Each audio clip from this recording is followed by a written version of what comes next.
El 30 de septiembre de 1991 se produce en Haití el derrocamiento del presidente Jean-Bertrand Aristide. Habría que decir el primer derrocamiento, porque Aristide regresa al poder mediante elecciones en 2004 y en esta segunda oportunidad se va a producir un segundo golpe de Estado, otra vez con apoyo de los Estados Unidos, que lo va a sacar del poder unos meses después. Pero vamos a hablar del primer derrocamiento de Aristide, que nace en 1953 en Port-Salut y es un hijo de una familia bastante humilde. Su padre se muere muy pronto, la familia se traslada a Puerto Príncipe y él logra educarse allí. Entra a los salesianos, las escuelas de los salesianos descubren que es un joven muchacho inteligente, con preocupaciones, con sensibilidad social, y empiezan a orientarlo hacia la carrera sacerdotal, y Aristide va a escoger la carrera sacerdotal. En ese proceso de preparación para la carrera sacerdotal, estamos hablando de los años 70 del siglo pasado, Aristide se siente identificado con la teología de la liberación, que tiene mucho peso entonces en América Latina, y que todavía no ha sido aplastada por el Papa reaccionario que fue Juan Pablo II. Eso lleva a Aristide en un país como Haití, sujeto a dictaduras, los dos Duvalier, primero el padre y luego el hijo, le toca vivir la dictadura del hijo, Baby Doc, y a una pobreza muy grande, lleva a Aristide, dentro de esa visión de teología de la liberación, a comprometerse con la causa de los pobres y a expresar toda su sensibilidad social en ese sentido. Él es nombrado un poco más adelante, a fines de los años 70, es el responsable de una radio que tiene la iglesia, que se llama Radio Cacique, y convierte esa radio en un instrumento de solidaridad con los pobres, de denuncia de los atropellos y de la violencia que se ejerce contra los pobres, y de denuncias contra la propia dictadura. Los salesianos se asustan entonces y lo mandan al exterior, lo mandan a formarse en el exterior, y él pasa algún tiempo en Israel, pasa tiempo en Inglaterra, en Canadá.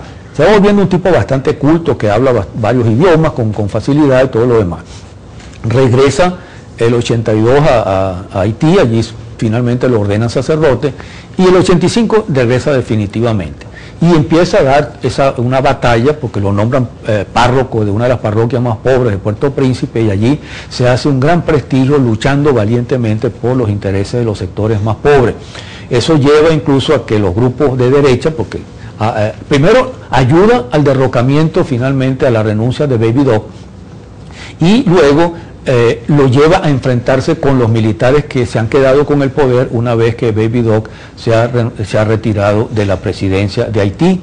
Eso le da un gran prestigio, empiezan a llamarlo Titide, se convierte en un verdadero líder popular muy querido por las masas más pobres de Puerto Príncipe.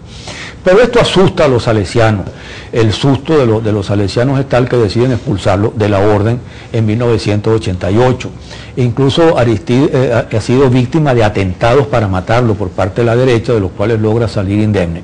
Y en 1990 se van a producir las primeras elecciones libres en Haití, y entonces todos los grupos de izquierda descubren que el mejor candidato para enfrentar a la derecha es justamente Aristide, por el prestigio, el enorme prestigio que tiene.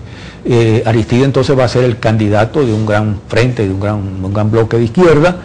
Él termina organizando también un partido, un movimiento propio, pero es esta alianza la que va a permitir que Aristide logre ganar estas elecciones, en las cuales hay una supervisión internacional. Son unas elecciones verdaderamente limpias, sin fraude, y logra ganar con las 2/3 partes de los votos. 60 y tanto, 66, 67% de los votos. Es un triunfo absolutamente contundente. Aristide llega entonces al poder en 1990 y empieza a aplicar una política vinculada con lo que ha sido su prédica de la teología de la liberación, su compromiso con los pobres, en un país de una pobreza profunda como Haití. Sus proyectos van a tener que ver, bueno, con limitar el peso de los militares y del autoritarismo de ellos y de las policías, con la defensa de los derechos humanos, pero no solamente eso. Va a enfrentar también las mafias de narcotráfico, en lo cual están metidos grupos militares, pero repito, no se va a quedar solo en esto, sino que también va a asumir un compromiso social que lo lleva a proponer y empezar a poner en marcha una reforma agraria en Haití para garantizar los derechos de los pobres, el acceso a la tierra, y el choque inevitable se va a producir con los intereses de los grandes terratenientes que han terminado vinculándose fundamentalmente a los Estados Unidos. Haití de excolonia francesa ha terminado convertida en una suerte de colonia norteamericana. Eso lleva entonces al golpe de Estado. Inmediatamente la conspiración se da, conspiración que cuenta con el apoyo de la derecha, con la participación protagónica de los militares y con el apoyo cómplice de los Estados Unidos. Aristide entonces es derrocado un día como hoy del año 1991 y logra salvar la vida, porque la tentativa y la idea era prácticamente matarlo. Logra la protección de algunos diplomáticos y sale vivo y puede irse al exterior. Se instaura entonces una dictadura en Haití, otra vez, encabezada por un militar llamado Raúl Cedras, y Aristide va a dedicar los años siguientes a tratar de recuperar el poder. Él viene aquí a Venezuela, consigue el apoyo de Carlos Andrés Pérez y de la socialdemocracia, la Cuarta República, va también a Europa a buscar apoyo solidario y termina en los Estados Unidos buscando el apoyo de los Estados Unidos. Y va a conseguir el apoyo de los Estados Unidos. En buena parte la razón del apoyo de los Estados Unidos, que se la va a dar Clinton, es decir, los Estados Unidos lo han tumbado y ahora lo están apoyando para que vuelva al poder, tiene que ver con la migración haitiana, porque resulta que la pobreza haitiana y la represión dictatorial de Cedras ha llevado a que se intensifique el flujo de haitianos hacia la Florida, y los Estados Unidos reciben encantados a los gusanos cubanos, que además son blancos, pero no quieren nada con negros haitianos pobres, que incluso los acusan de ser portadores de SIDA y cosas por el estilo, con todo el típico racismo norteamericano. Esa presión demográfica que no pueden parar los Estados Unidos, los lleva entonces a tratar de negociar con Cedras para que Cedras renuncie y el poder le sea devuelto a Aristide. Estamos hablando ya del año 1993, pues. El peregrinaje de Aristide ha durado 2 años y finalmente se logra el acuerdo, pero cuando le toca aplicarlo, Cedras no lo aplica. Y entonces en 1994 los norteamericanos invaden Haití.